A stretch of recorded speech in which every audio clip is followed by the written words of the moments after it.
Hay mucha gente que utiliza las aplicaciones para predecir el 1RM basado en cálculos de O'Connor, Britsky, Epley, etc. Básicamente son ecuaciones que lo que hacen es calcular el 1RM estimativo del 1 al 20RM en base a una serie. Por ejemplo, hiciste 3 repes con 200 kilos de algo, te dice cuánto debería ser tu 1RM, tu 2RM, tu 3RM. Obviamente va a ser esa serie si es que fue RP10 y así con 4, 5, 6 repes en adelante.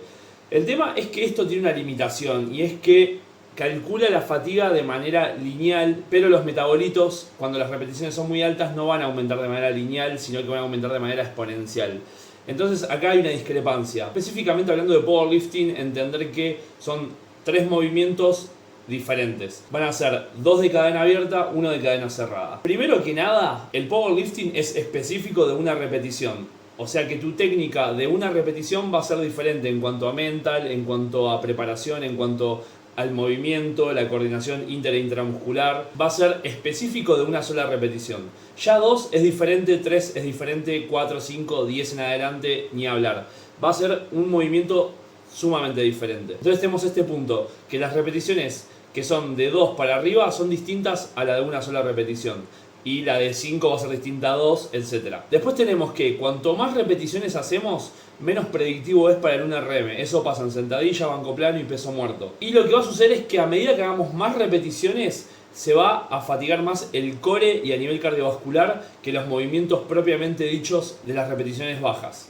Entonces tenemos ese hándicap negativo. Se va a fatigar el core, se va a fatigar los lumbares y vas a fallar por culpa de eso y no por técnica o porque que te falle el cuádriceps, por ejemplo, en sentadilla. Lo mismo va a pasar en el peso muerto. Ahora, el banco plano, que es de cadena abierta, sí, tiene un poco más de predictibilidad porque se va a fatigar los músculos que son motores principales de ese movimiento. Los ejercicios de fuerza son una 5 repes, una 3 repes, utilizado obviamente ATP-PC, fosfocreatina, que genera mucho menos metabolitos, lo cual va a hacer que la fatiga aparezca mucho más tarde porque esos metabolitos no van a estar en cantidad. Y lo que sucede es que cuando hacemos repes altas empieza a participar la glucólisis anaeróbica y esto sí deja bastante metabolitos. Estos metabolitos lo que van a hacer es generar fatiga en los músculos. Entonces esta fatiga que se va acumulando a medida que avanzan las repes van haciendo que la técnica se deforme, sea menos eficiente y los músculos que están involucrados en el movimiento se fatiguen. Por ejemplo, lo primero que se te va a fatigar en banco plano va a ser el tríceps,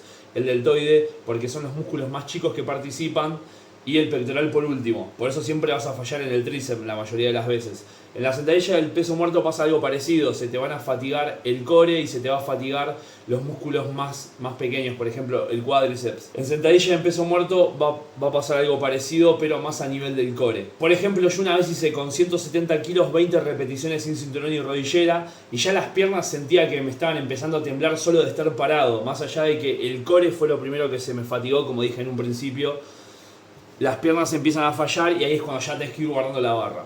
Ahí tenemos otro problema, que al ir acumulando metabolitos de manera exponencial ya no refleja lo que predice la ecuación, que es lineal. Después tenemos que cuanto más repeticiones hagamos, más probable es que fallemos. O sea, cada vez que hacemos una repetición tenemos la posibilidad de hacerlo mal a nivel técnico y cuantas más repeticiones hacemos, más posibilidades hay. Por ejemplo, si haces 10, tenés 10 chances de hacer mal el movimiento. En cuanto a los ejercicios que tienen más predictibilidad que otros, el peso muerto es el que menos tiene predictibilidad. Porque, ¿qué pasa? No tiene fase excéntrica la primera repe. Entonces salís menos activado. Por eso muchas veces pasa que la segunda repe o la tercera repe del peso muerto te sale mejor que la primera. Porque como no tiene fase excéntrica, sale la concéntrica de cero y no tiene energía almacenada previa. Y por esto vas a hacer más repeticiones. Entonces si haces 6, 7 repeticiones de peso muerto con un peso determinado, tiene muy pocas chances de que ese 1RM sea real. Porque después cuando saques la barra de cero sin fase excéntrica te va a costar mucho más.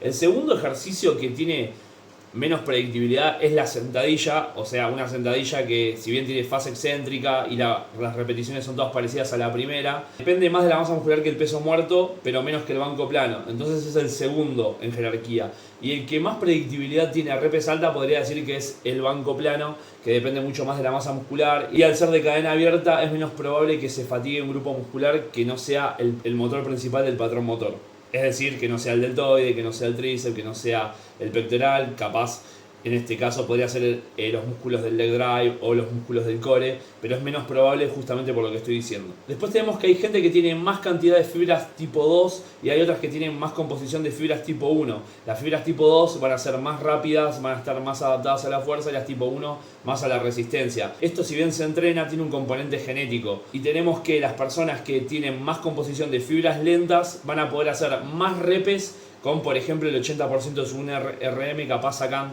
8, 9 repeticiones, y una persona con fibras muy rápidas va a sacar menos repeticiones, capaz hace 6, pero su 1RM puede llegar a ser igual de alto o más. Y por último, cuanto menos repeticiones hagamos, más nos vamos a poder concentrar en ese movimiento a nivel mental, más parecido va a ser el movimiento de competencia, más fiel va a ser a un RM proyectado a futuro. Si yo tuviera que dar un consejo sobre cuántas repeticiones hacer de cada movimiento para predecir en el powerlifting, y diría el peso muerto 3 repeticiones para abajo, la sentadilla 5 para abajo y el banco plano unas 7 para abajo. Puede ser 8 también. Obviamente los 3, cuanto más específico trabajes, mejor. Cuanto más intenso estés y más cerca de la única repetición estés, más fiel va a ser a lo que puede llegar a desplegar el día de la competencia. Pero si tuvieras que poner en jerarquía los que más predicción tienen, sería el banco primero, sentadilla segundo y peso muerto tercero.